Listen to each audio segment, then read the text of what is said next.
Welcome to Advance TV. I'm Louise Pennell and I'm joined by Debra Walton from Thomson Reuters. And I'm here to try to help you understand how to navigate a successful career in financial services. How did your experiences shape your career and leadership style? Over the last 25 years, I've had the opportunity to work in a number of different functional roles, from sales to marketing to product development to general management. And I think having that broad functional experience has really been helpful for me as I lead a cross-functional team in having the understanding and the empathy across the organisation. Obviously seen the bad in other leadership styles and tried to, eradicate that from my own. And then at the end of the day, put my own sort of wrapper on that. Because I think for any of us, the most important thing in leadership is authenticity. Looking back, what were the greatest challenges you had to overcome? As I've mentored a lot of young people over the years, one of the things that I've found is a pretty consistent experience, is that in spite of how confident or self-assured people might seem, I think many of us all suffer from the same sort of insecurity, lack of confidence, particularly when it's about pushing yourself way beyond your comfort zone. That's been the challenge for me in my career at every stage when I've taken those huge leaps into a huge presentation situation or put myself out for a job that's a stretch.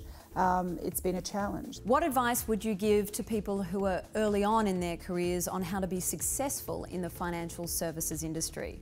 My advice for anyone in any industry, particularly for Australians who might be moving to America and starting a whole new life or a whole new career, is to really build a network. A network is like a bank account.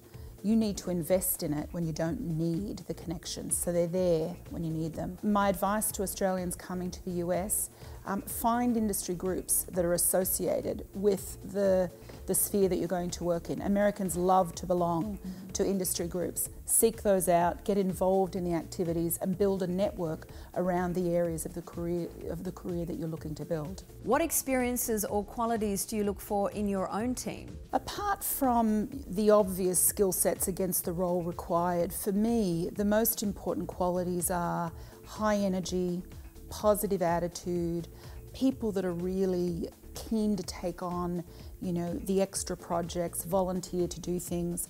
And candidly, I think Australians have an enormous advantage there. By definition, I think we are enormously energetic, we're hugely positive.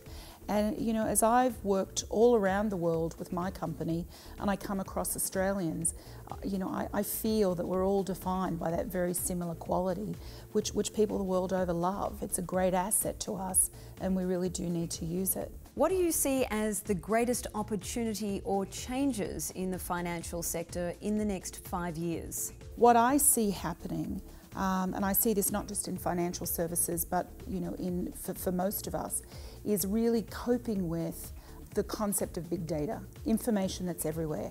If I relate it to my own industry, someone who was a successful broker 25 years ago was a person who came up with a very unique piece of information, great insight, had a trusted relationship with a client, and was able to give that information to them and encourage them to do a trade.